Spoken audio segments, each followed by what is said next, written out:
প্রমাণ হয়তো যদি জিব্রাইল এসে বলতো বা আল্লাহ যদি স্বয়ং এসে আমার সামনে বলতো, তাহলে হয়তো আমি প্রমাণ পাইতাম যে আল্লাহ বলে কিছু আছে। কিন্তু সে যে আমার উপাসনা পাওয়ার উপযুক্ত, এইটা তো এখান থেকে প্রমাণ হয় না ভাই। মনে করেন না এই না, আল্লাহ আছে, তার কিন্তু আল্লাহ বিধানগুলো তো চরিত্রটা ভালো। মনে করেন আল্লাহ চরিত্রটা আছে, কিন্তু আল্লাহ চরিত্রটা হলো অত্যন্ত বদমাইশ একটা ক্যারেক্টার। সে চায়, সে চাইছে নবী মোহাম্মদ দিয়া যুদ্ধবন্দী নারীদেরকে ধর্ষণ করাইতে, এবং ধর্ষণ করাইছে। সাহাবীদেরকে হুকুম দিছে যুদ্ধবন্দী নারীদেরকে, কাফের মাইয়াদেরকে পাইলে ধর্ষণ করবি, তাদেরকে দিয়ে ধর্ষণ করাইছে। এখন এই রকমের একটা আল্লাহ যদি বাস্তবে অস্তিত্বশীল থাকেও, তাহলেও তো সে আমার উপাসনা পাওয়ার উপযুক্ত না। কারণ সে একটা অনৈতিক চরিত্র। সে হয়তো ক্ষমতাবান, সে হয়তো অনেক ক্ষমতা দিয়ে অনেক কিছু করতে পারে, কিন্তু সে তো আমার উপাসনা পাওয়ার উপযুক্ত ব্যক্তি না। আপনার কেন মনে না না, হইতেছে যে সে ক্ষমতাবান, সে মহা সবকিছু? এটা যদি আমি প্রমাণ পাইও যে বিশাল সর্বক্ষমতার অধিকারী কেউ একটা আছে, আচ্ছা ভাই, এটা আমি হইলেই বলি আমি তার তার কাছে মাথা নত করবো, এটা আপনার কাছে কেন জি মনে জি, হইতেছে? না জি, আমি বলি যে উপযুক্ত কেন না, মানে যুদ্ধে হারার পর সেটাই তাদের তো সাথে আমি কি করা বললাম, উচিত? সেটাই তো আমি বললাম যে এই যেই হারামজাদা এরকমের অনৈতিক বিধানাবলী দিবে, সে তো আমার উপাসনা পাওয়ার যোগ্য না। আমি দরকার হইলে জাহান্নামে গিয়ে এটা পড়বো। এটা ভাই কিন্তু অনৈতিক এই কেমনে হয় আল্লাহ, মানে? কথাটা ভাই একটু আমি আগে বলি যে, শোনেন, কথাটা না আচ্ছা আচ্ছা, শুনলে কিভাবে বুঝবেন আপনি? যেই হারামজাদা বলবে যে কাফেরদের মাইয়া বেটিদেরকে তুমি গনিমতের মাল বানাইয়া রেপ করো, এই হারামজাদার পাছায় তো আমি লাথিও মারবো না। এইটা যত ক্ষমতাবানই হোক না কেন, তা দিয়ে তো আমার কিছু বাল ফালানি যায় না। তুই যা, তোর ক্ষমতা নিয়ে তুই বয়ে থাক, তোর পাছায় আঙ্গুল দিয়ে তুই বয়ে থাক, তুই যা করার আমার করিস, জাহার নামে পোড়াইস আমার। কিন্তু এই রকমের বিধান যে দিবে, কাফেরদেরকে হত্যা করো, ইসলাম ধর্ম না মানলে কাফেরদেরকে মারো, তাদের মাইয়া মেয়ে, মেয়ে, মা, বোন এদেরকে গনিমতের মাল বানাও, এই রকমের বিধান যে দিবে, সে তো একটা অনৈতিক চরিত্র। আমি তো বুঝতে পারতেছি সেটা একটা অনৈতিক চরিত্র। এখন আপনি বলেন ভাই যে এই রকমের বিধান যদি কোনো একটা ক্ষমতাশালী শাসক যদি দেয়, মনে করেন বাংলাদেশের একজন ক্ষমতাশালী শাসক আসলো, অত্যন্ত ক্ষমতা তার, একদম একচ্ছত্র ক্ষমতা সবকিছুর উপরে, সে সবকিছু নিয়ন্ত্রণ করে। এই ক্ষমতার কারণে কি তার কাজটা নৈতিক হয়ে যায় অটোমেটিক? বলেন। জি, না না, মনে করেন আপনি আপনার ছেলেকে জন্ম দিচ্ছেন, এখন ছেলেটাকে আপনি প্রতিদিন নিয়ে নিয়ে তাকে ধর্ষণ করেন, বা মেয়েটাকে নিয়ে প্রতিদিন ধর্ষণ করেন। আপনি তাকে জন্ম দিচ্ছেন, এটা কি আপনাকে এই অধিকার দেয় যে আপনি এই কাজটা করতে পারেন? না না, যেটা খারাপ কাজ ওইটা তো সবসময় খারাপ, যেই করুক। তাহলে যেটা খারাপ কাজ সেটা যদি খারাপই হয়, সে যেই করুক না কেন, যত বড় ক্ষমতাশালী করুক না কেন, সেটা যদি খারাপই হয়, তাহলে সেই চরিত্র কিভাবে আমার উপাসনা পাওয়ার উপযুক্ত? এটা আমাকে বলেন এবার। না না, আমি বলতে চাচ্ছি যে যুদ্ধে হারার পর মানে আমাদেরকে পাইলে তারাও তো হত্যা করবে নাকি? তো তারা তাদেরকে হত্যা যে আপনি করবে, খারাপ তারা বলছেন হত্যা নাকি? করবে কি করবে না সেইটার উপরে ভিত্তি করে তো আমি আমার নৈতিকতা নির্ধারণ করব না। তারা কি করবে, একটা বাঘ আমারে পাইলে, একলা পাইলে কামড় দিবে, এই জন্য তো আমি বাঘরে একলা পাইলে কামড় দিব না। আমি চেষ্টা করব, বাঘ যেহেতু একটা বন্য প্রাণী, তার স্বভাবই এরকম, আমি বুঝবো যে বাঘ একটা বন্য প্রাণী, তার স্বভাবই এরকম, সে আমার একলা খালি পাইলে আমার খাইতে যাবে, তার ক্ষুধা লাগবে, সে খাইতে যাবে। এই জন্য তো আমি তাকে এই একলা পাইলে তো মেরে ফেলবো না, আমি তাকে আরো রক্ষা করার চেষ্টা করবো। সে একটা বন্য প্রাণী, তাকে আমার রক্ষা করতে হবে। আমি একজন বুদ্ধিমান মানুষ, আর সে একটা কম বুদ্ধির বাঘ, এই জন্য আমার উপর দায়িত্ব বর্তাবে তাকে, তার জীবনটা রক্ষা করা। আমি কেন তাকে একলা পাইলা কামড় দিতে যাব? আমাকে যদি একটা পাগলা কুত্তা কামড় দিতে যায়, আমি তো তাকে কামড় দিব না। আমি তাকে একটা মানে হাসপাতালে নিয়ে যাবো, যেন এই পাগলা কুকুরটা, যদি পারি আমি, পাগলা কুকুরটার যেন জীবনটা রক্ষা হয়। তারপরে যদি জীবন রক্ষা না হয়, তখন তাকে শান্তিপূর্ণ একটা মৃত্যু যেন তার ঘটে, সেটা আমি চেষ্টা করব। আমি তো তাকে কামড় দিব না।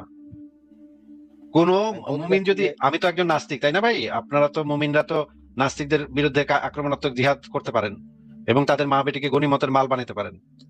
আপনার কি মনে হয় আপনি তো এটা করবেন? অবশ্যই আপনার ধর্মে আছে, আপনারা নাস্তিকদের সাথে এটা করবেনও। আপনার কি মনে হয় আমি যদি কখনো যুদ্ধে জিতি, আপনার মা বোনরা আমি গনিমতের মাল বানাবো? এটা আপনার মনে হয়? ভাই এমনি উচিত তো না, কারণ আমি তো এটা কখনো চাবো না আমি যে করব কি করব আপনি, না, আমি কি করব বলে আপনার মনে হয়? মানে আমি তো শিওর না, করতেও পারেন বা নাও পারেন, আমি এটা আপনার ইচ্ছা। আমি এত বছর ধরে এই বিষয়ের উপরে মানে তর্ক করি, এত বছর ধরে এই বিষয়টারে আমি সমালোচনা করি, আপনার মনে হইতেছে আমি করতে পারি নাকি?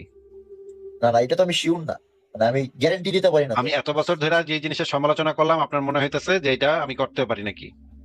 না না, আপনি করবেন না, আপনি। আর আপনার তো ধর্মে এটা আছে, তাহলে আপনি তো করবেন, আমি তো জানি যে আপনি এটা করবেন, আপনার ধর্মে আছে, তারপরেও তো আমি করবো না এটা। আচ্ছা ভাই, তাহলে আমি আমি ক্লিয়ার করি মানে, জিনিস, তারপরে আমি কেন এটা করা থেকে বিরত থাকবো? আমি তো ভাই আমি যদি একটু জানি, বুঝি। আপনি ভাই কথাটা শুই না বুঝা উত্তর দেন। আমি যদি এটা জানি জি না জি, থাকি যে আপনি এটা করবেন, আপনার ধর্ম এটা আপনারা শিক্ষা দিছে, আপনি নিজেও একজন মুসলমান, নবীর উম্মত, আপনি এটা করবেন, এটা আমি গ্যারান্টি দিয়ে কইতে পারি যে আপনি এটা করবেন, কারণ আপনি তো মুসলমান। কিন্তু আমি তো আপনার সাথে এটা করবো না। মুসলমান জানি না, আপনি যে এটা করবেন এটা জানি না, তো আপনার সাথে আমি করবো না। আপনার সাথে আমার ফাইট হইলে আপনার সাথে আমার ফাইট, এখানে আপনার মা বোনের কোনো কিচ্ছু নাই এখানে। তাহলে আমি এটা জিনিসটা কিভাবে, আমি এটা কিভাবে আপনার মা বোনকে গনিমতের মাল বানাবো না, এই নৈতিক সিদ্ধান্তে আমি আসলাম কেমনে? বুঝান আমাকে। আচ্ছা ভাই, আমি একটু মানে প্রথম বিষয়টা ক্লিয়ার এই হয়েছে। জিনিসটা আমাকে একটু আগে জিনিসটা একটু বুঝান, এই জিনিসটা আমাকে আগে ভাই, একটু বুঝান যে আমি কিভাবে এই নৈতিক সিদ্ধান্তে আসলাম, যে আমি জানি আপনি করবেন, তারপরে আমি আপনার মা বোনের সাথে এটা করবো না। আমি জানি আমার ভাই, মা বোনরা পাইলে আপনি গনিমতের মাল বানায় লয়ে যাবেন, আমার মাইরা আমার জবাই করে আমার মা বোনের আপনি লয়ে যাবেন, এটা আমি জানি। কিন্তু আমি আপনার মা বোনের সাথে সেটা করবো না। এই নৈতিক সিদ্ধান্তে আমি কিভাবে পৌঁছাইলাম, এটার উত্তরটা দেন। জি জি ভাই, এর আগে আমি একটু বলি যে মানে না, এর আগে জিনিসটা না, কি এর এরকম আগে যে না, এর আগে আপনাকে না, আমি এর আগে না, মেনে এটার উত্তরটা আগে দেন, তারপর আপনি অন্য কথা বললেন। এটা মানে আপনি শিওর হয়েছেন যে আমার ধর্ম থেকে যেহেতু বলা আছে বা যেহেতু আমাদের আদর্শ বা মানে পূর্বে এটা করা হয়েছে, এটা থেকে আপনি আপনারা বলছেন। এটা করছেন, ইতিহাসে এটা করছেন, আপনার ধর্মে আছে, জি, আপনার নবী করছে, হ্যাঁ, সাহাবীরা করছে, খিলাফত আমলে এটা হইছে। ইউরোপের মেয়েদেরকে গনিমতের মাল বানায় আপনার মানে ইসেরা এগুলা এই কাম করছে, ভারতের মেয়েদেরকে গনিমতের মাল বানাইছে, জি ভাই, ভারতের অসংখ্য নারীকে হ্যাঁ, গনিমতের মাল বানাইছে আপনার মানে যারা ভাই, আমি শাসকরা একটা ছিল। জিনিস মানে এখন একটা আপনাকে আমি জিনিস জিজ্ঞেস করতেছি যে এই নৈতিক সিদ্ধান্তে আমি কিভাবে আসলাম যে আপনারা তো এটা করবেন, আমি আমার কাছে এভিডেন্স আছে, কিন্তু আমি তো এটা করবো না, এই সিদ্ধান্তে আমি কিভাবে আসলাম? তাহলে আপনি যে মানে একটু আগে এটা যুক্তি দিলেন, ভাই ওরাও তো করতো, তাহলে আমরা করবো না, করলে সমস্যা কোথায় ভাই? ওরাও তো, কাফেররাও তো আমাকে মা বাড়িকে পাইলে ধর্ষণ করতো ভাই, তাহলে আমরা একটু ধর্ষণ করছি, তাহলে সমস্যা কোথায় ভাই? এই এই যুক্তি যে দিলেন, এই যুক্তিটা তো এখানে তাহলে খাটতেছে না তো। জি জি, মানে এটাই বলছি, মানে এটা কি আপনাকে যুদ্ধ হলে পরে কি আপনার ঘর থেকে এটা কি ইসলামে আছে নাকি যে আপনাকে হত্যা করে পরে আপনার ঘরে যে মা বোন আছে ওরা তো নির্দোষ, যে ওদেরকে কি আমরা দাসী বানাবো? অবশ্যই এমন আছে, আছে নাকি? 100%, হাজার হাজার বার দেখাইছি এই জিনিস, মানে কি কর ভাই, পাগল নাকি আপনি, ওরা মাথা দোষ, মানে? ওরা দোষ না করলেও, কিছু না করলেও অবশ্যই ওরা দোষ না করলেও ওদের মানে কাফেরদের যাবতীয় নারী শিশুরা গনিমতের মালে পরিণত হয়, তাদেরকে নিয়ে বাজারে বিক্রি করা হয়, কিছুকে বাজারে বিক্রি করা হয়, কিছুকে যৌনদাসী হিসেবে রাখা হয়। মানে মানে আপনাকে হত্যা রায়হানাকে, করা হলে কি ওরা রায়হানাকে, অটোমেটিক দাসী নাকি? রায়হান মোহাম্মদের যে দাসী রায়হানা, রায়হানার পাইছিল কোথায় কোন?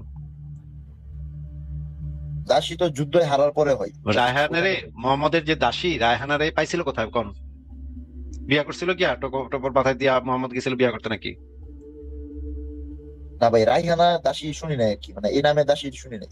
এইটা আমি হইতে পারে। দাসী তাই শুনেন নাই আপনি? আশ্চর্য ভাই, তাহলে আপনি কি মানে কথা বলতে আসছেন না না কেন? না, রাসূলের যে অদ্ভুত, রাইহানা নামক দাসী ছিল এটা জানি না আর কি, মানে মারিয়া কিপ্তিয়া ছিল আর একটা কে জানি ছিল, এই নামটা শুনি নাই আর কি। কি অদ্ভুত কাণ্ড কারখানি। ঠিক আছে, আমরা তাহলে রায়হানার ঘটনাটা একটু দেখি, রায়হানার সাথে কি ঘটছিল সেটা আমরা একটু দেখি। আপনি একটু আমাদেরকে পড়ে শোনাবেন যে রায়হানার সাথে কি ঘটছিল। সাফিয়া বিন ইবনে হুয়া ইবনে আখতাব, তার সাথে তো ঘটছিলই, রায়হানার সাথে কি ঘটছিল সেটা আমরা একটু দেখি। আপনি একটু আমাদেরকে এখান থেকে পড়ে শোনান তো ভাই, এখানে কি লেখা আছে, এটা পড়তে কষ্ট হলে বললেন, আমার কাছে লিখিত ভাষণ আছে। আচ্ছা, লিখিত ভাষণটাই পড়েন আপনি। আহ এইখানে আমি পুরা টেক্সটটা দিয়ে দিছি, যদিও এআই দিয়ে করাইছি, এটা এই টেক্সটটা কাজ সহজ করার জন্য এআই দিয়ে করাইছি। এখানে দেখেন। আচ্ছা ঠিক আছে, আমি সরাসরি বই থেকে এটা কি দেখাই। হাদিস? এটা আলবিদা বা নিহায়া গ্রন্থ। জি রায়হানা বিনতে জায়েদ, রায়হানা ছিলেন জায়েদ, রায়হানা বিনতে জায়েদ ছিলেন বনু নাজির গোত্রের, তবে কেউ কেউ বলেছেন বনু কুরাইজা। ওয়াকিদি আরো বলেন রায়হানা বিনতে জায়েদ ছিলেন বনু নাজির গোত্রের এবং তিনি এই গোত্রেই বিবাহিতা ছিলেন, রাসূল তাকে নিজের জন্য বাছাই করে নিয়েছিলেন। এই বনু নাজির আর বনু কুরাইজা গোত্রের সাথে কি হয়েছিল ভাই? ওদেরকে বের করে দেওয়া হয়েছিল মদিনা থেকে। ওরা কি যুদ্ধ করতে আসছিল? না না, বনু কুরাইজা আসছিল না, মানে রাসূল বনু গেছিল আর কি, নাজিরও কারণ আসে নাই, ওরা প্রস্তুতি নিছিল। বনু নাজিরও আসে নাই, বনু নাজিরকে আকবর গিয়ে আক্রমণ করা হয়েছে। ওরা কি কিছুই করছিল না? কিছুই করছিল কি করে নাই, এই রায়হানা কিছুই করে নাই, ওইটা নিয়ে আলোচনা করতে হলে তো ওরা কিছু করছিল কি করছিল না সেটা নিয়ে আচ্ছা আলোচনা ভাই, করতে হলে ডিটেইলসে আলোচনা করতে হবে বনু নাজির এবং কুরাইজা গোত্রের। সেই আলোচনাতে আমি যেতে চাচ্ছি না। আপাতত আমি বলতেছি এটা যে এই রায়হানা কিছুই করেনি। জি ভাই খুবই রায়হানা তাহলে কিছু এটা করছে? রায়হানা বলেন একটু। মোহাম্মদের পাছায় লাথি মারছে এরকমের কোন দলিল কি আপনার কি দেখাতে পারবেন? না না ভাই, আগে পরে এই জিনিসটা একটু বুঝি যে আচ্ছা পড়েন, রায়হানার হ্যাঁ বিষয়টা কি। পড়েন, ঠিক আছে পড়েন। যে রায়হানা বিনতে জায়েদ বনু নাজির গোত্রীয় মতান্তরে কুরাই, এই লেখাটা একটু অস্পষ্ট এখান থেকে আছে, নিচ থেকে বলি। ওয়াকিদি রাদিয়াল্লাহু তাআলা আনহু আরো বলেন রায়হানা বিনতে জায়েদ ছিলেন বনু নাজির গোত্রের এবং তিনি এই গোত্রেই বিবাহিত ছিলেন। রাসূল তাকে নিজের জন্য বাছাই করে নিয়েছিল। তিনি ছিলেন সুন্দরী মহিলা। রাসূল তাকে ইসলাম গ্রহণের প্রস্তাব দিল। তিনি ইহুদি ধর্ম পরিত্যাগে অস্বীকৃত হন। তখন রাসূল তাকে পরিত্যাগ করে রাখলেন এবং মনে মনে তার আচরণে ব্যথা পেলেন। পরে ইবনে সুবা সালামকে ডেকে পাঠিয়ে তার সঙ্গে নবী সাল্লাল্লাহু আলাইহি সাল্লাম বিষয়টি আলোচনা করলেন। ইবনে শুবা বলেন, আমার পিতা মাতা আপনার জন্য উৎসর্গিত, সে ইসলাম গ্রহণ করবেই। তিনি তখন বের হয়ে গিয়ে রায়হানার কাছে পৌঁছলেন এবং তাকে বলতে লাগলেন, তুমি তোমার স্বগোত্রের অনুগামী হয়ে থেকো না, তুমি তো আচ্ছা, দেখছোই ঠিক আছে, আমরা বুঝতে পারলাম যে ইহুদি একজন রায়হানাত, সে একটা ইহুদি গোত্রের ছিল, তাকে মোহাম্মদ গনিমতের মাল হিসেবে নিজের করে নিয়েছিল। এখানে আমরা দেখি নিচে কি বলা আছে। রাসূলুল্লাহ সাল্লাল্লাহু আলাইহি ওয়াসাল্লাম বনু কুরাইজাকে পরাজিত করার পরে রায়হানা বিনতে আমর নিজের জন্য একান্ত করে নিলেন। নবী এর ওফাত পর্যন্ত তার নিকটই মালিকানাধীন ছিলেন। তিনি ইহুদি ধর্ম ব্যতীত অন্য কিছু গ্রহণে অস্বীকৃতি জানালেন। আহ এরপরে ইবনে ইসহাক তার ইসলাম গ্রহণ সম্পর্কিত পূর্বোক্ত বিবরণ উল্লেখ করেছেন। ওয়াকিদি বলেন, পরে রাসূলুল্লাহ তাকে এর বাড়িতে পাঠিয়ে দিলেন। আহ এই মহিলা তো ইসলাম গ্রহণ করতে অস্বীকৃতি জানাইছিল। এখানে আরো দেখি কি বলা আছে যে তিনি ছিলেন সৌন্দর্যের অধিকারিণী। পরে বনু কুরাইজা নারীদের বন্দী করা হলে বন্দিনীদের রাসূলুল্লাহর সামনে উপস্থিত করা হলো। রায়হানা বলেন, রাসূলুল্লাহর সামনে যাদেরকে উপস্থিত করা হলো তাদের মধ্যে আমিও ছিলাম। তার আদেশে আমাকে পৃথক করে রাখা হলো। এই বর্ণনাটা পড়তে পারতেছেন? জি জি। তাহলে মানে বনু কুরাইজা গোত্রকে যখন মানে করা হইলো, স্লটার করা হইলো, তারপরে মেয়েদেরকে, সেই মেয়েটা ছিল খুবই সুন্দরী, রায়হানাকে মানে লাইন ধইরা আইনা দাঁড় করাইলো। গনিমতের মাল সব মেয়েদেরকে লাইন ধরে দাঁড় করাইলো। এদের মধ্যে থেকে রাসূলুল্লাহ বাইছে নিল রায়হানাকে, যেহেতু রায়হানা সুন্দরী যেহেতু বাইছে নিল। আচ্ছা, নিচে লেখা, আর যে কোনো গনিমত তার একান্ত কিছু অধিকার থাকতো তাকে পৃথক করে রাখা হলে তিনি আমার ব্যাপারে আল্লাহর নিকট ইস্তিখারা, কল্যাণবহ সিদ্ধান্ত কামনা করলেন। পরে কিছুদিনের জন্য আমাকে উম্মুল মুনজির বিনতে কায়েসের বাড়িতে পাঠিয়ে দিলেন। মানে মোহাম্মদ একজন সাহাবীর বাসায় রাখছিল, তার পাশে গিয়ে আর কি ঘটর মটর করতো, তার পাশে গিয়ে রেপটেপ করতো। বছরে তিনি পুরুষ বন্দীদের মৃত্যুদণ্ড দিলেন এবং নারী বন্দীদের বাটোয়ারা করে দিলেন। পরে রাসূলুল্লাহ আমার কাছে আগমন করলে আমি লজ্জায় পাশে সরে রইলাম। তিনি আমাকে ডেকে তার সামনে বসালেন, বললেন, তুমি আল্লাহ রাসূলকে গ্রহণ করলে আল্লাহ রাসূল তোমাকে নিজের জন্য তোমাকে গ্রহণ করবেন। আমি ইসলাম গ্রহণ করলে রাসূলুল্লাহ আমাকে মুক্ত করে দিলেন এবং আমাকে স্ত্রী রূপে গ্রহণ করলেন। এই বর্ণনাতে বলা আছে তিনি স্ত্রী রূপে গ্রহণ করছিলেন, কিন্তু অন্যান্য অনেকগুলো বর্ণনাতে বলা আছে সেই মেয়েটা কখনো মানে মুসলমানই হয় নাই, তা সে সারা জীবন দাসী ছিল, দাসী হিসেবেই থাকতে পছন্দ করছিল। সে নিজেও একটা কথা বলছিল যে আমাকে দাসী হিসেবেই রাখেন, দাসী হিসেবেই ভোগ করেন, আমি আপনার সেই বিয়ে মেয়েটা করবো কি না। চাইলে ভাই যদি বলতো যে আমাকে মুক্ত করে দেন, এটা কি আছে বিধান নাকি? মানে সে আর কোনো মানে দাসী না হলে মৃত্যুদণ্ড এমন নাকি? মুক্ত করে দেন বা আমি আমি বুঝলাম না আপনার প্রশ্ন। মানে এরা তো বন্দি মেয়ে, রায়হানা যদি দাবি করতো যে আমাকে ভাই মুক্ত করে দেন একটা বা কথা, একটু কথা শোনেন। আমার প্রশ্নটা আগে, কথাটা আগে ভালো করে শুনে তারপর উত্তর দেওয়া শুরু করেন। এই মেয়েরা তো বন্দি মেয়ে, বন্দি মেয়ে চাইলেই তাকে ছেড়ে দিবে, তাহলে বন্দি করছে কেন ভাই? আশ্চর্য কথাবার্তা, আমি তো বুঝলাম না। একটা মেয়ে ভাই, যদি সে যদি চাইলেই তাকে ইসলাম ছেড়ে গ্রহণ দেওয়া করতো হয়, তাহলে কি ছেড়ে দিত? মানে সে তাহলে যদি তো তাকে এই ইসলাম যে গ্রহণ করতো তাহলে কি দাসী বানাইতো? তাহলে তো তাকে বিবি বানাইতো। এই যে এখানে মোহাম্মদ অফার দিচ্ছে, তো মানে তুমি ইসলাম গ্রহণ করলে তো মানে আমি বিবি বানাবো, সেটা রিফিউজ করছে সেটাকে। কিন্তু আপনি যে বললেন যে ইসলাম গ্রহণ করলে তাকে না, সে যদি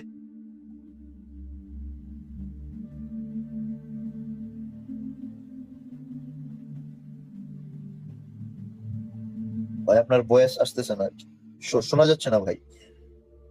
থাকে, যদি মেয়েগুলোর কাছে এরকম স্কোপ থাকে যে আমাকে, আমি চলে যেতে চাইলে আমাকে মোহাম্মদ চলে যেতে দিবে, তাহলে তো বন্দি করার কোনো স্কোপ থাকে না।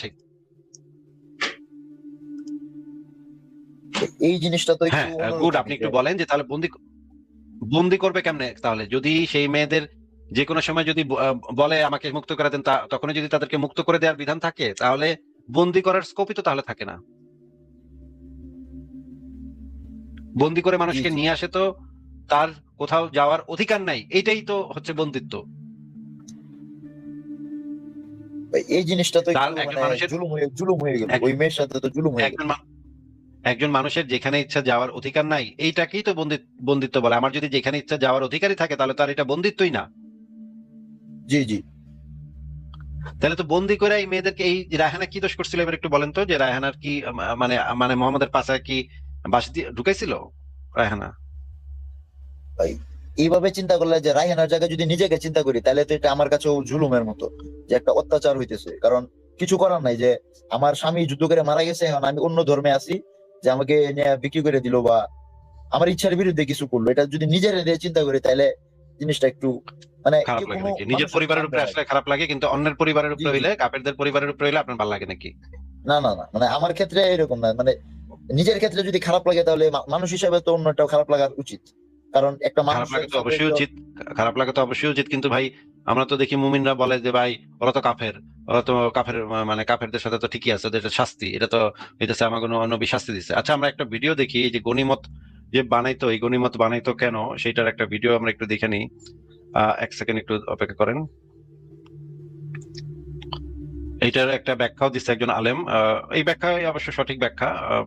মানে মেয়েদেরকে কি কারণে তারা গনিমতের বানাইতো, সেটার মানে ভয়ঙ্কর ভয়ঙ্কর কথাবার্তা আছে। আমরা একটু দেখি যে এই যে এই গনিমতের মাল যে মেয়েদেরকে বানাইতো, এটার মানে মূল উদ্দেশ্যটা কি বা মূল কারণটা কি। আচ্ছা কই গেল, হ্যাঁ আমরা একটু দেখি, এই ভিডিওটা একটু দেখে নিই। হ্যাঁ।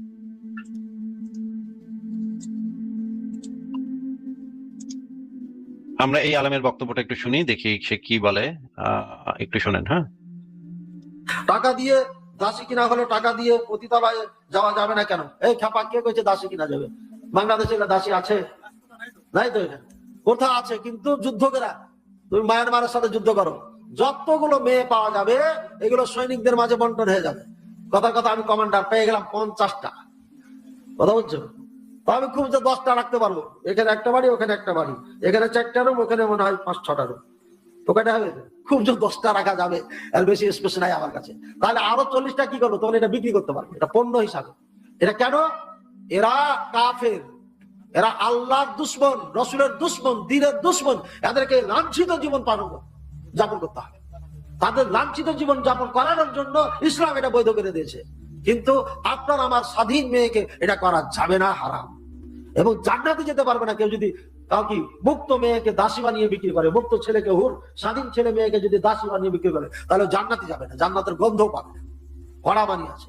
কিন্তু কাফেরদের মেয়েদেরকে দাসী বানিয়ে রাখতে পারবেন, এটা বাজারে বিক্রিও হবে, কোনো সমস্যা নেই, যায় আছে।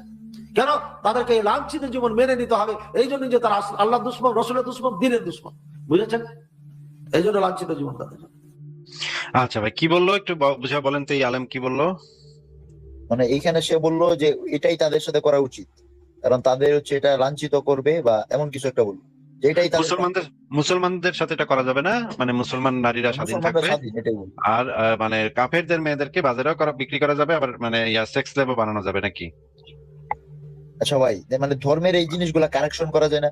যেমন হিন্দু ধর্মের কিন্তু সতীদাহ আপনাকে প্রথা তো ছিল। আপনার যে প্রথম প্রশ্ন যেটা ছিল, সেই প্রশ্ন তো এখন ফেরত যাই। এটা তো আমরা স্পষ্ট, আপনি আমি দুইজনই একমত যে এই বিষয়টা একটা অন্যায়।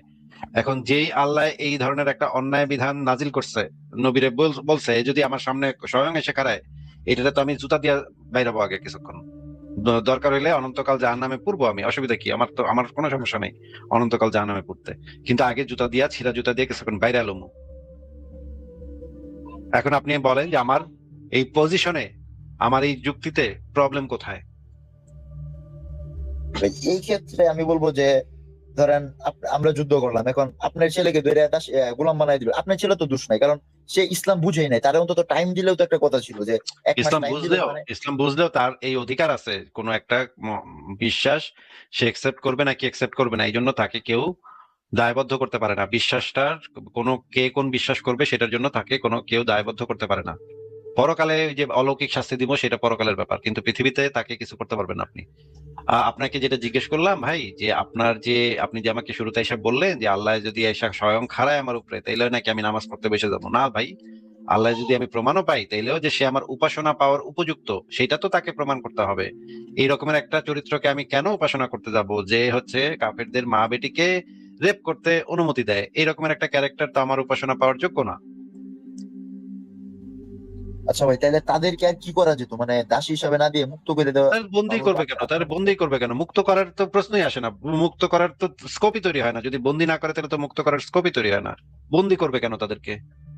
আর তাদের বিরুদ্ধে আক্রমণাত্মক জিহাদই বা চালাবে কেন? তারা তো তাদের মতো তাদের ধর্ম নিয়ে আছে, তাদের বিরুদ্ধে আক্রমণাত্মক জিহাদ কেন করবে? তারা তাদের জীবন যাপন করতেছে, তাদের ঘর ভিটা মাটিতে তারা বসবাস করতেছে।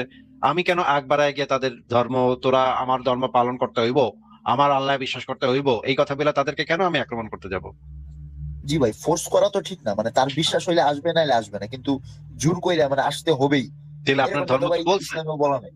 আপনার তো কে কইছে ইসলামে এগুলো বলা নাই? কি কি ভাই, আপনি কি মানে মানে কিছু গাঞ্জা গঞ্জা খাইছেন না নাকি? না ভাই, কোরআনে তো আছে যে যার যার ধর্ম তার তার, মানে ভাই এগুলো তো মানসুখ হওয়া আয়াত, এগুলো তো লা ইকরাহা ফিদ্দিন লাকুম দিনুকুম ওয়ালিয়া দিন, এগুলো তো মানসুখ হয়ে যাওয়া আয়াত।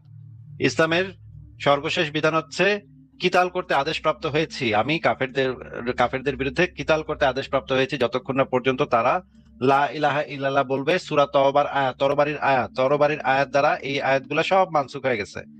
এই যে দেখেন কোরআনে বলা আছে তাদের বিরুদ্ধে যুদ্ধ চালিয়ে যাও যে পর্যন্ত না ফিতনা খতম হয়ে যায় আর দিন পুরোপুরি ভাবে আল্লাহর জন্য হয়ে যায়। কোরআনের আয়াত। নিষিদ্ধ মাস অতিবাহিত হলে মুশরিকদেরকে যেখানেই পাবে হত্যা করবে। কোরআনের আয়াত। ফিতনা দূরীভূত না হওয়া পর্যন্ত, আল্লাহর দিন নির্ধারিত না হওয়া পর্যন্ত তাদের বিরুদ্ধে যুদ্ধ করো আর তাদের বিরুদ্ধে লড়াই করো যে পর্যন্ত না ফিতনা খতম হয়ে যায় এবং দিন আল্লাহর জন্য হয়ে যায়। যে ফিতনা হচ্ছে শিরক। এখানে ফিতনা শব্দটা যেভাবে ব্যবহৃত হয়েছে সেটার আসল অর্থ হচ্ছে শিরক। শিরক হচ্ছে সবচেয়ে বড় ফিতনা। এই ফিতনা শিরক হচ্ছে আল্লাহর দৃষ্টিতে সবচেয়ে বড় অপরাধ, আল্লাহর দৃষ্টিতে সবচেয়ে বড় নোংরা কাজ, জঘন্য কাজ শিরক। তার মানে হইতেছে যারা শিরক করে, যারা মুশরিক, যারা অন্য দেবদেবীর পূজা করে, বা বর্তমান সময়ের ইহুদি, তারা সবাই শিরককারী। এই যে শিরকের ফিতনা যতদিন পর্যন্ত দূরীভূত না হয়ে যায় ততদিন পর্যন্ত তাদের বিরুদ্ধে লড়াই করতে কোরআনে বারবার হুকুম দেওয়া হয়েছে। এই যে এখানে বলা হয়েছে যে তারপরে কি, আচ্ছা এখানে অনেকগুলো আয়াত আছে এই যে কাফেরদের বিরুদ্ধে যুদ্ধ করার অনেকগুলো আয়াত আছে।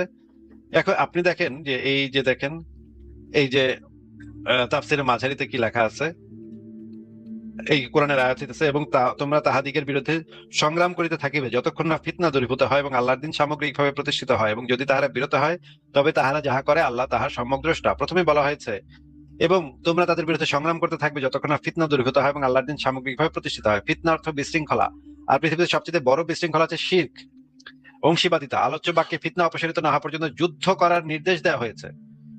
এই কথার অর্থ মুশরিকরা যতক্ষণ পর্যন্ত শিরক পরিত্যাগ না করবে অথবা মুসলমানদের একচ্ছত্র কর্তৃত্ব মেনে নিয়ে জিজিয়া দিতে সম্মত না হবে ততক্ষণ পর্যন্ত সংগ্রাম করতে হবে তাদের বিরুদ্ধে। সুতরাং এই আয়াতের নির্দেশনাটি দাঁড়াচ্ছে এরকম: অবিশ্বাসীরা ইসলাম গ্রহণ না করা পর্যন্ত অথবা জিজিয়া প্রদানের মাধ্যমে পূর্ণ অনুগত না হওয়া পর্যন্ত সংগ্রাম চালিয়ে যেতে হবে। এই কথাগুলো হাজার হাজার তাফসিরে হাজার বার বলা আছে, হাজার বার বলা আছে। এইবার আমরা দেখি নবী মোহাম্মদের বক্তব্য দেখি। নবী মোহাম্মদ বলছে যতক্ষণ পর্যন্ত মানুষ লা ইলাহা ইল্লাল্লাহ না বলবে ততক্ষণ পর্যন্ত তাদের বিরুদ্ধে কিতাল করতে আমি আদেশ হয়েছি। এগুলা হাজার হাদিসে আছে, হাজার বার দেখানো হয়েছে, হাজার তাফসিরে আছে। আপনি কি ভাই নতুন পয়দা হইলেন নাকি ভাই?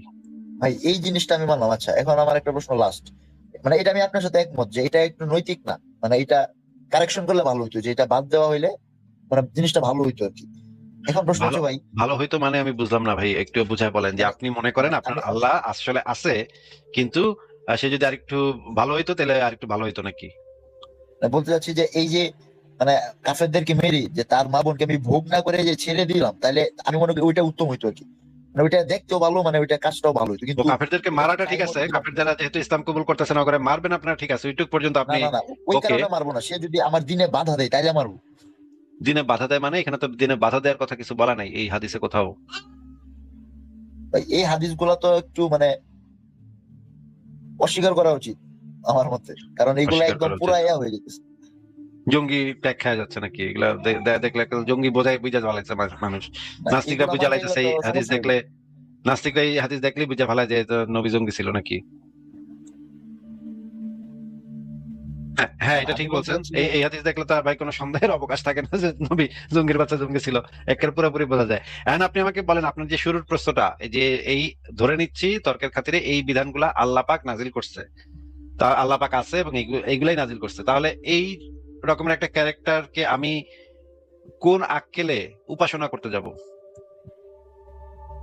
আপনার যুক্তিটা তো ভাই ঠিকই আছে যে এটা মানে আপনার যে দৃষ্টিভঙ্গি ওই অনুযায়ী ঠিক আছে ভাই, যে আপনি এগুলা এত বড় বড় মানে আপনার মানে ভুল পাইছেন যে এখন আপনি কেমনে ইবাদতটা, এটাই তো বলতে যাচ্ছেন না।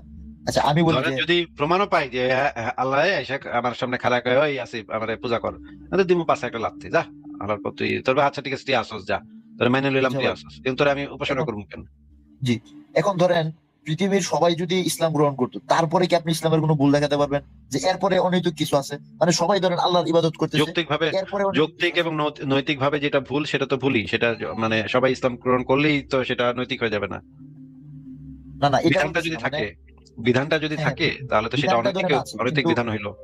মানে প্রত্যেকে ধরেন ইসলাম গ্রহণ করলো, এখন প্রত্যেকে ইসলাম গ্রহণ করলেও তো এই বিধানটা তো থেকে যাবে যে কাফেররা, ধরেন পৃথিবীতে কোনো কাফের নাই কিন্তু বিধানটা তো আছে যে কোনো কাফেরকে মাইরা তার মা বেটিকে গনিমতের মাল বানানো যাবে, তাকে রেপ করা যাবে। এই বিধানটাও যদি থাকে বিধানটাই তো অনৈতিক হবে। এখন সবাই যদি মুসলিম থাকতো তাহলে তো বিধানটাই আসতো না। আরে বিধানটা তো যে সবাই যদি মুসলিম হয়ে যায়, আজকালকে ধরেন সবাই মুসলিম হয়ে গেল, কিন্তু তাতে তো এই বিধানটা তো বইপত্র থেকে মুছা যাবে না। বইপত্রে তো বিধানটা তো থাকবে। জি জি, এটা ঠিক। তাহলে বইপত্রে বিধান থাকলেই তো আমি দেখতে পাবো যে এখানে একটা অনৈতিক বিধান আছে। না, আমি বলতে চাচ্ছি যে যখন বিধানটা আসছিল তখন যদি সবাই মুসলিম হইতো তাহলে তো পরে আর কোনো এটা ভুল তো যে ছিল কেউ না। কইতে পারে, যে কেউ কইতে পারে যে সবাই তাহলে মুসলিম হয়ে যা। আমার ধরেন আমি একটা মানে বিধান, নতুন একটা ধর্ম চালু করলাম, এই ধর্মের ভিতরে থাকবে যারা মুসলমান তাদেরকে পাগলা পাগলা কুত্তা দিয়া আহ, লাগাইবো ডেইলি, মানে গরিলা দিয়ে লাগাইবো, জলহস্তি দিয়ে লাগাইবো। তারপরে আমি আপনার যদি যুক্তি দিই যে ভাই আজকে যদি আমার ধর্ম সবাই মানে বিশ্বাস করে লইতো মুসলমানরা, তাহলে তো ভাই এই এই বিধান নিয়ে আইতো না। বিধান তো আইসি হইলো গিয়ে তোরা মুসলমান এখনো আসো, সেই জন্য তো এই বিধানটা আইছে। আমি আজকে ধর্ম চালু করলাম, আজকে যদি তোরা সব মুসলমানরা আমার ধর্মটা কবুল করে লস, তাহলে তো আর আমি ওই খারাপ বিধানটা দিতামই না, যে জলহস্তি দিয়ে তো করে পুন্দামু তো করে পাছা মানুম। এই বিধানটা তো আইতোই না। এখন যদি আমি এই যুক্তি দিই, তাহলে আমার বিধানটা কি তাতে নৈতিক হবে ভাই? না ভাই, আচ্ছা ভাই, কথা বলে ভালো লাগলো ভাই। আমি এই জিনিসগুলো নিয়ে একটু ভাববো আর কি, পরে আরেকদিন যুক্ত ঠিক হবো আছে, না। ঠিক আছে, তাহলে আপনাকে বিদায় দিই, ভালো থাকবেন।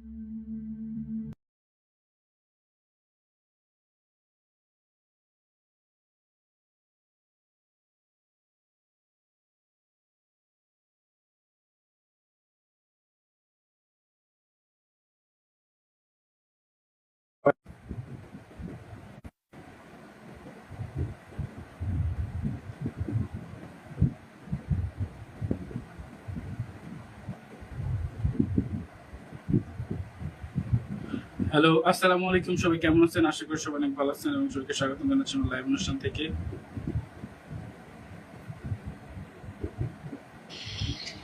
সবাই দ্রুত দ্রুত চলে আসবেন ঢাকা মেন পরিবার, যাদের পরিবার বড় করতে হবে।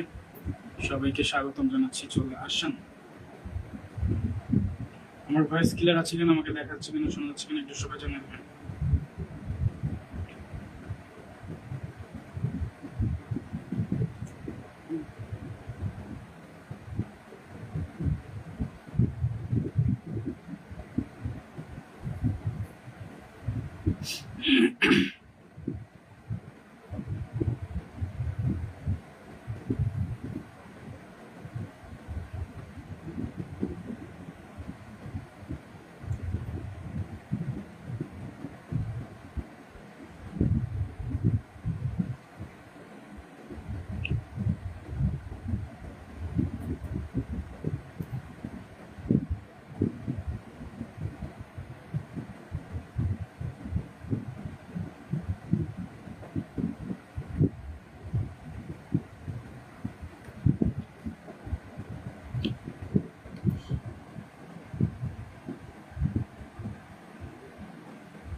সবাই যারা যারা যুক্ত হচ্ছেন সবাইকে ট্যাপ ট্যাপ করে ওয়াচিংটা বাড়িয়ে দিবেন। আমার ভয়েস ক্লিয়ার আছে কিনা, আমাকে দেখা যাচ্ছে কিনা, একটু সবাই জানাই দিবেন। ঠিক আছে, সবাইকে স্বাগতম টু মাই লাইভ।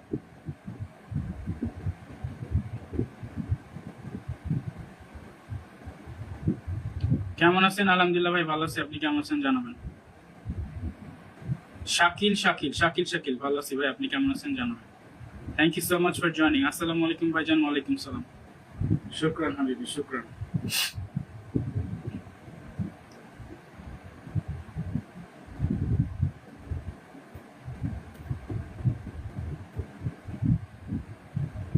জুলা জুলা চলে আসছে। জুলা ভাই কেমন আছেন? ভালো আছি, ভালো আছি। কি অবস্থা জুলার?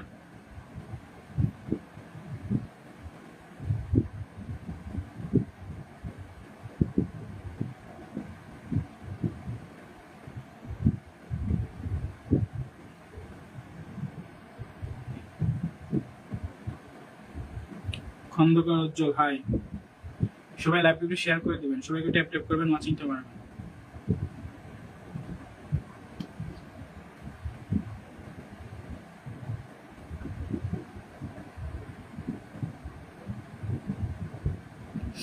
আব্দুর রহমান সাইফ, হ্যালো, কেমন আছেন?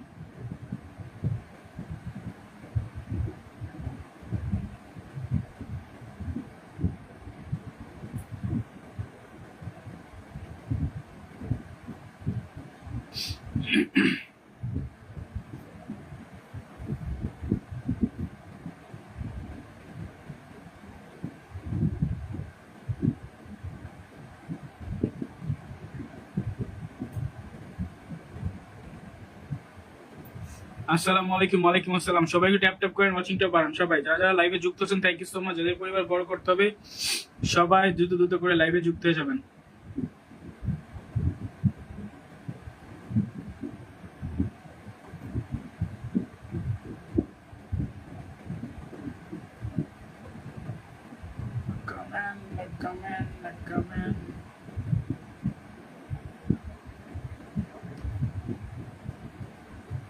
ভাইজান চলে আসলাম, থ্যাংক ইউ সো মাচ।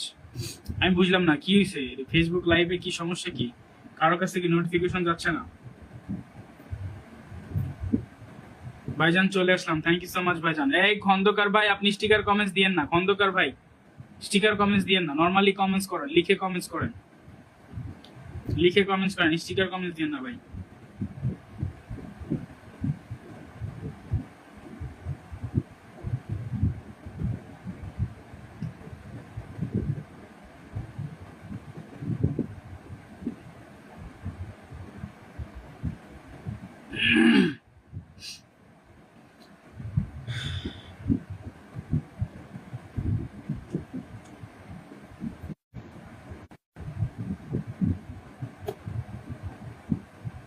ভাই কেমন আছেন? এই তো আলহামদুলিল্লাহ ভালো আছি ভাই, আপনি কেমন আছেন জানাবেন।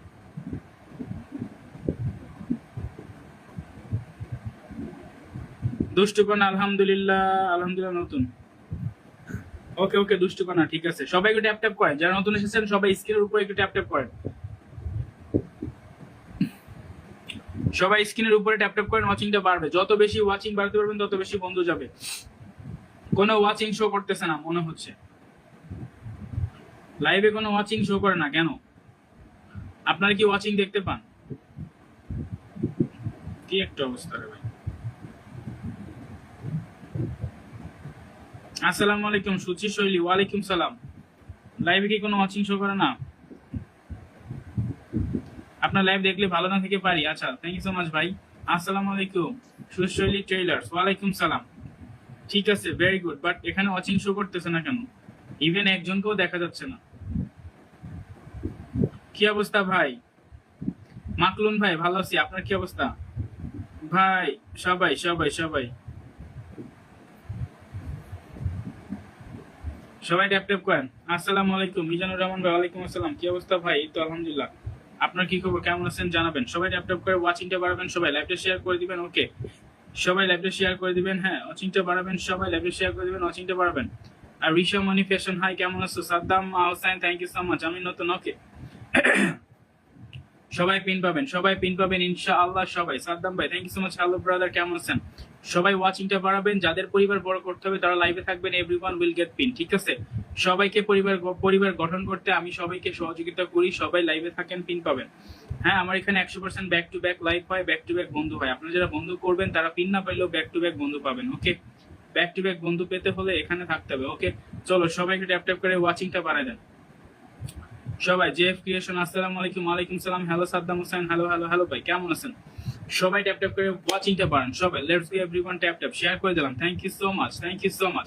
সবাই উড়াধুরা ট্যাপ ট্যাপ করেন, চলে আসলাম। Thank you so much for joining everybody, let's go.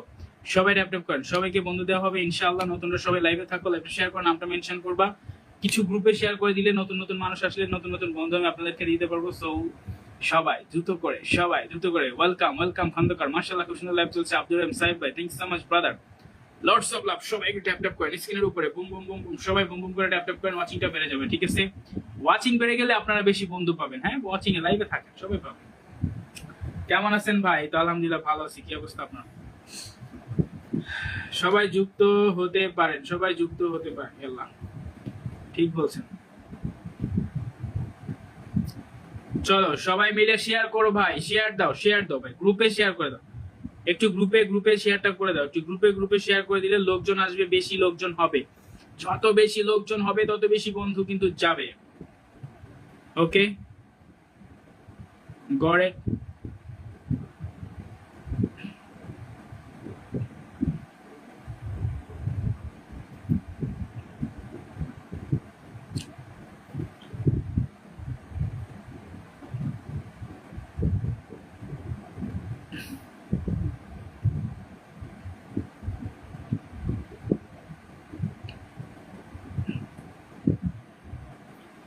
সবাই সবাই সবাই সবাই সবাই ওয়াচিংটা বাড়ায়, ওয়াচিংটা বাড়ায়, ওয়াচিংটা বাড়ায়।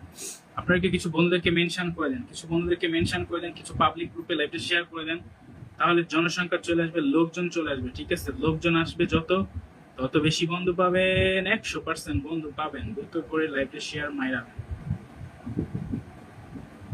দ্রুত করে লাইভটা শেয়ার করে রাখেন, করে রাখেন, করে রাখেন।